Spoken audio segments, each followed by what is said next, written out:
It's Ron Reader digs the universe.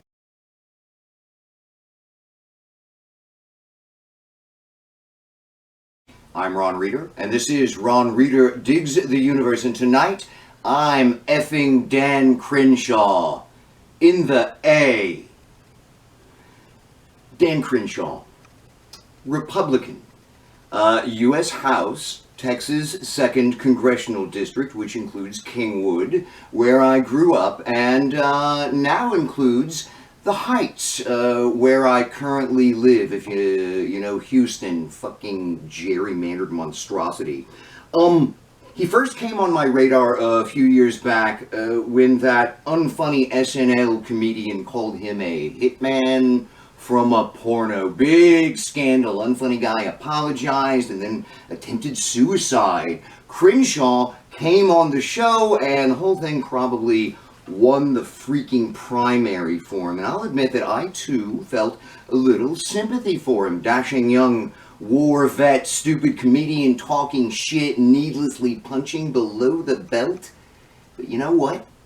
I was totally wrong to have any sympathy at all for a scumbag like Crenshaw. It was right to go after him. It was right to mock his eye patch, because really that's all the guy is. He's an eye patch that pulls you in with war mystique and then sucks your blood until you're dry. Also, Crenshaw just sucks generally. And you know, I'm not even talking about his politics, which are, you know, typically far right and therefore heinous. I'm talking about him, the person. Dan Crenshaw is an oozing, pus-filled scab on the city of Houston, a slithering, sleazy sack of decomposing feces. I'm slumming with trash just talking about him.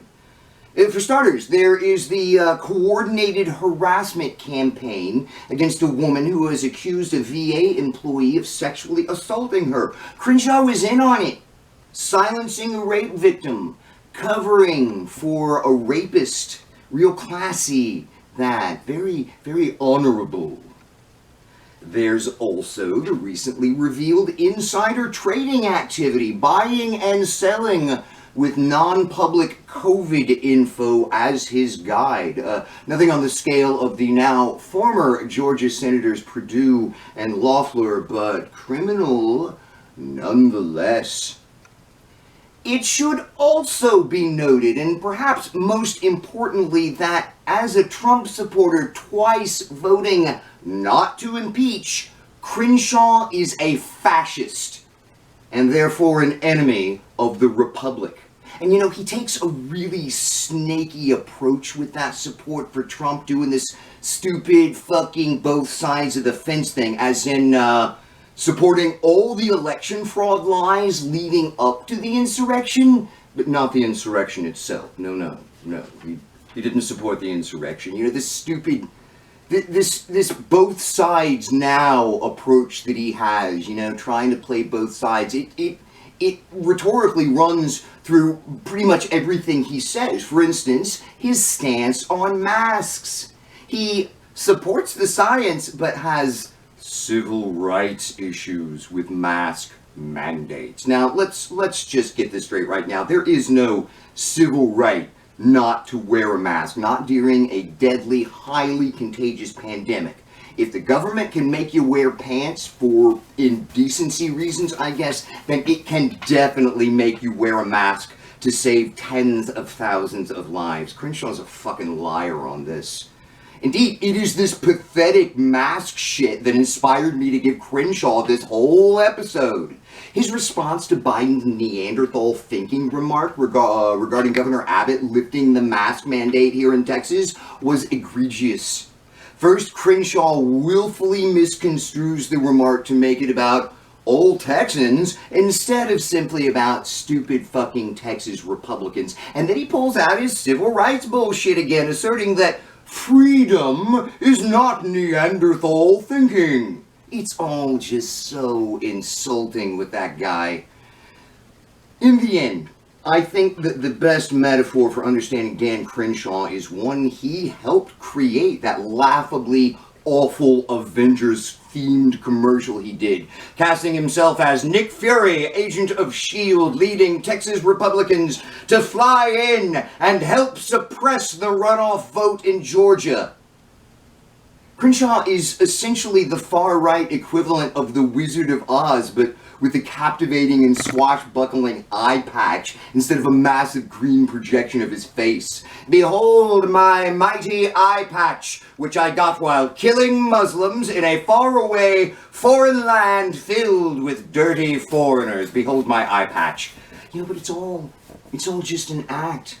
He's really just some schmuck pulling levers behind a curtain, marketing his eye patch like a superhero franchise, stealing your money while you watch his medicine show. Well, he's a war veteran with a war wound. Yeah. Everybody honored Robert E. Lee and Benedict Arnold's military service too, until they betrayed their country, just like fascist Crenshaw has done. His military service is now irrelevant, and I sincerely hope that someday soon, as a political figure, the grifter Dan Crenshaw will be irrelevant too. I'm Ron Reeder, and this has been Ron Reeder Digs the Universe. Join me, Ron Reeder, again next week for another episode of Ron Reeder Digs the Universe.